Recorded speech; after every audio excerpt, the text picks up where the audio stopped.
بسم اللہ الرحمن الرحیم۔ السلام علیکم ناظرین۔ قوم عاد کون تھے؟ دنیا کی سب سے طاقتور ترین قوم کو اللہ تبارک تعالیٰ نے کیسے تباہ کیا؟ قرآن مجید نے قوم عاد کے حوالے سے کیا ارشاد فرمایا؟ آج کی ویڈیو میں آپ جانیں گے کہ کھجور کے درختوں کے برابر قد اور مضبوط ترین جسامت والی قوم عاد کی عبرتناک داستان۔ یہ سب جاننے کے لیے ویڈیو کو اینڈ تک ضرور دیکھیں۔ ناظرین، بحر عرب اور بحر احمر کے درمیان، عرب کے جنوب شمال میں دونوں جانب عمان، حجر موت، بحرین اور مغربی یمن تک ایک وسیع صحرا جسے صحرائے الاحقاف کے نام سے یاد کیا جاتا ہے۔ الاحقاف حقف کی جمع ہے جس کے معنی ہے ریت کے بلند و بالا اور وسیع عریض ٹیلے کے۔ اس بیابان صحرا کے اندر قدم رکھنے کا تصور بھی نہیں کیا جا سکتا۔ یہ صحرا اللہ تبارک تعالیٰ کی کھلی نشانیوں میں سے ہے اور اہل دنیا کے لیے عبرت بھی۔ ناظرین، احقاف نامی اس بیابان وادی کو دیکھ کر تصور بھی نہیں کیا جا سکتا کہ یہ دنیا کا سب سے زیادہ سرسبز اور شاداب علاقہ تھا، جہاں دنیا کی سب سے زیادہ طاقتور اور شاندار تمدن رکھنے والی قوم عاد آباد تھی۔ یہ دنیا کے سب سے زیادہ قداور اور زور آور انسان تھے۔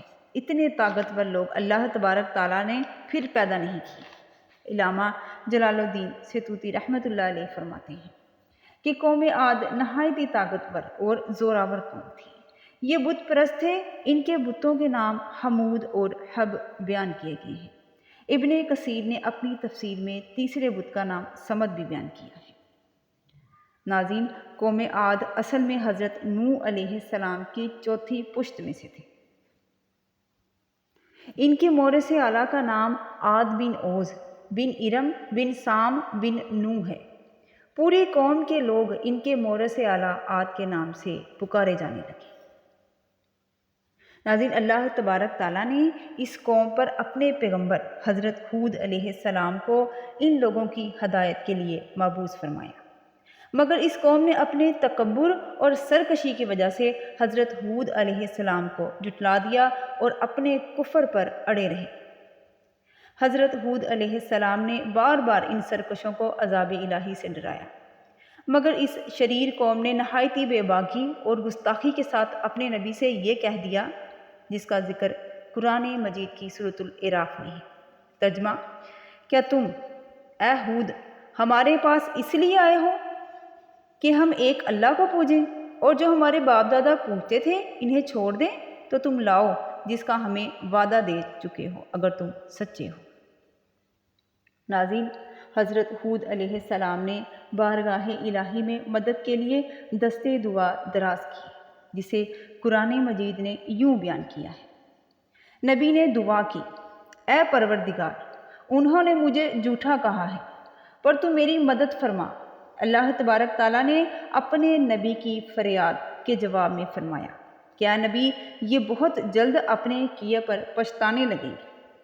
اللہ تبارک تعالیٰ نے اپنے نبی کی دعا قبول فرمائی اور قوم عاد پر عذاب کی ابتدا ہو گئی۔ استغفر اللہ۔ بادلوں کے فرشتوں کو حکم دیا گیا کہ اب بارش نہ برسائی جائے۔ چشموں کے فرشتوں کو حکم دیا گیا کہ ان کے ٹھنڈے، میٹھے اور شفاف پانی سے لبریز چشموں اور آبشاروں کو خشک کر دو۔ آخر عذاب الہی کی جھلکیاں شروع ہو گئیں۔ 3 سال تک بارش ہی نہیں ہوئی اور ہر طرف قحط و خشک سالی کا دور دورہ ہو گیا، یہاں تک کہ لوگ اناج کے دانے دانے کو ترس گئے اور ان کے سارے مویشی مر گئے۔ اس زمانے کا یہ دستور تھا کہ جب بھی کوئی بلا اور مصیبت آتی تھی تو یہ لوگ مکہ معظمہ جا کر خانہ کعبہ میں دعائیں مانگتے تھے تو بلائیں ٹل جاتی تھیں۔ چنانچہ ایک جماعت مکہ معظمہ گئی۔ اس جماعت میں مرثد بن سعد نامی ایک شخص تھا جو مومن تھا، مگر اپنے ایمان کو قوم سے چھپائے ہوئے تھا۔ جب ان لوگوں نے کعبہ معظمہ میں دعائیں مانگنا شروع کی تو مرثد بن سعد کا ایمانی جذبہ بیدار ہو گیا اور اس نے تڑپ کر کہا، کیا میری قوم، تم لاکھ دعائیں مانگو مگر خدا کی قسم اس وقت تک پانی نہیں برسے گا جب تک تم لوگ اپنے نبی حضرت ہود علیہ السلام پر ایمان نہ لاؤ۔ حضرت مرثد بن سعد نے جب اپنا ایمان ظاہر کر دیا تو قوم عاد کے شریروں نے ان کو مار پیٹ کر الگ کر دیا اور دعائیں مانگنے لگے۔ اس وقت اللہ تبارک تعالیٰ نے 3 بدلیاں بھیجی، ایک سفید، ایک سرخ اور ایک سیاہ، اور آسمان سے ایک آواز آئی کہ اے قوم عاد، تم لوگ اپنی قوم کے لیے ان 3 بدلیوں میں سے ایک بدلی کو پسند کر لو۔ ان لوگوں نے کالی بدلی کو پسند کر لیا، اور یہ لوگ اس خیال میں مگن تھے کہ کالی بدلی خوب زیادہ بارش دے گی، چنانچہ وہ ابر سیاہ قوم عاد کی آبادیوں کی طرف چل پڑا۔ قوم عاد کے لوگ کالی بدلی کو دیکھ کر بہت خوش ہوئے۔ حضرت ہود علیہ السلام نے فرمایا کہ اے میری قوم دیکھ لو، عذاب الہی ابر کی صورت میں تمہاری طرف بڑھ رہا ہے۔ مگر قوم کے گستاخوں نے اپنے نبی کو جھٹلا دیا اور کہا کہ کہاں کا عذاب اور کیسا عذاب؟ یہ تو بادل ہے جو ہمیں بارش دینے کے لیے آ رہا ہے۔ یہ بادل آبادیوں کی طرف برابر بڑھتا رہا، اور ایک دم سے ایک آندھی آئی جو اتنی شدید تھی کہ اونٹوں کو ان کے سواروں کے ساتھ اڑا کر کہیں کا کہیں پھینکتی تھی، اور پھر اتنی زوردار ہو گئی کہ درختوں کو جڑوں سے اکھاڑ کر اڑا لے جانے لگی۔ یہ دیکھ کر قوم عاد کے لوگوں نے اپنے سنگین محلوں میں داخل ہو کر دروازوں کو بند کر لیا، مگر آندھی کے جھونکے نہ صرف دروازوں کو اکھاڑ کر لے گئے بلکہ پوری عمارتوں کو جھنجھوڑ کر رکھ دیا اور ان کی اینٹ سے اینٹ بجا دی۔ ناظرین، 7 راتیں اور 8 دن تک مسلسل یہ آندھی چلتی رہی، یہاں تک کہ قوم عاد کا ایک ایک آدمی مر کر فنا ہو گیا اور اس قوم کا ایک بھی بچہ باقی نہ رہا۔ جب آندھی ختم ہوئی تو ان کی لمبی لمبی لاشیں زمین پر اس طرح پڑی ہوئی تھی جس طرح کھجوروں کے درخت اکھڑ کر زمین پر پڑے ہوئے ہیں۔ اللہ تبارک تعالیٰ نے قرآن پاک میں ارشاد فرمایا ہے، اس کا ترجمہ ہے، اور رہے عاد تو وہ ہلاک کیے گئے نہایت سختی گرجتی آندھی سے، وہ ان پر قوت سے لگا دی گئی 7 راتیں اور 8 دن لگاتار، تو ان لوگوں کو پچھاڑے ہوئے دیکھو، گویا وہ کھجور کے درخت ہیں گرے ہوئے، تو تم ان میں سے کسی کو بچا ہوا دیکھ رہے ہو؟